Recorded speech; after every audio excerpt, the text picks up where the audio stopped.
We have taught it a couple different ways, but for the purpose of your competencies and lab practicals, I'm going to teach you the easiest way, the way that Katie learned when she was in PTA school. She thought feels like it's the easiest way. I'm actually going to have Jen sit up here, only because it's a little easier to see. And I'm going to use the smaller goniometer.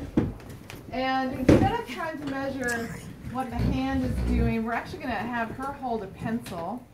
And you usually have the pencil sticking out mostly on the thumb side. So we're going to go up just a little bit. So we're going to be looking at this as our landmark for movement of pronation and supination. So you're drawing an imaginary line through the midline of the forearm because the joint really is up here between the radius and the ulna. We're trying to kind of bisect that joint. So you use the third metacarpal, the head of the third metacarpal, which is kind of the knuckle. So if you just imagine that's like a little marble, go right in the middle of that as your fulcrum. Okay? Come around here. I can't see that. See that? All right. Then your stationary arm is going to be perpendicular to the floor. So we're starting out in this position. Remember, perpendicular is right angles to the floor. So it's going to be straight up and down. Okay? And then we're going to be watching what the pencil's doing, and that'll be our movable arm. But you're not going to be directly over the pencil. You're going to be at a line parallel to the pencil. Okay? So your starting position for both pronation and supination is going to be neutral, which is thumb up. Okay? And you want your patient sitting up nice and tall. You want the elbow at 90 degrees and by the side. And you're going to instruct your patient to just turn their palm down or turn their palm up. Okay?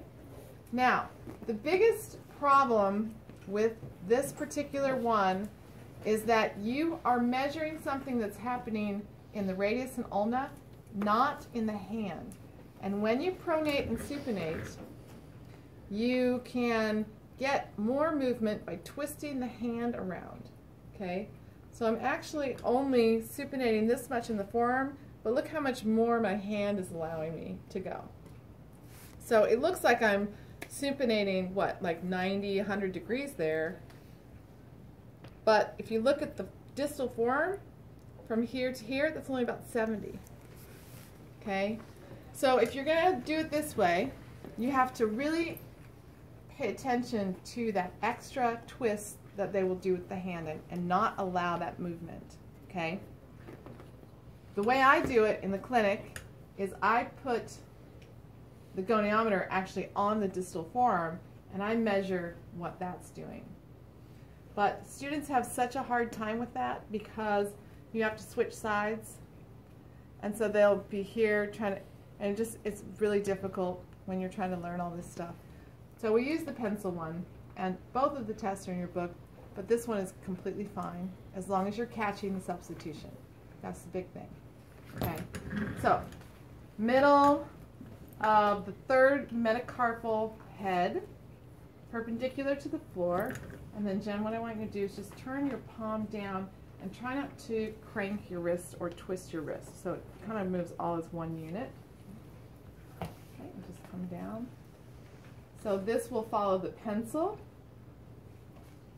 And then what I'm going to do is I'm just going to check and make sure that she's not twisting. And she's not.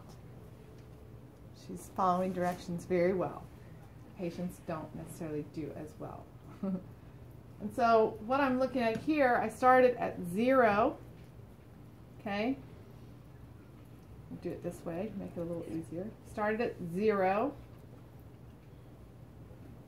She turned or pronated to 64 degrees. Okay? Then we come back up to neutral. Now this time I want you to do the same thing, only you're going to bring your palm up, and I want you to just come as far as your arm will let you. Don't try to do extra movement with your hand. Okay? So come up, following that pencil. Now she's twisting a little bit. Can you see that? So I have to fix her. I want her in neutral. So by extending, she's adding degrees, okay? I want her to stay neutral. Let's come up again. Just go as far as you can. Good, and I'm helping to keep her from doing that compensatory strategy and come back and measure parallel. She's got a lot of supination actually. She's got 104 degrees. Now, what is normal pronation? 80. And what's normal supination? 80. Okay, so she's a little lacking in pronation, a little excessive in supination. So a lot of times when you see in one plane of movement, you see excessive on one side, you might see limited. Total range of motion is still okay. Don't worry about it too much unless she has a problem. Okay?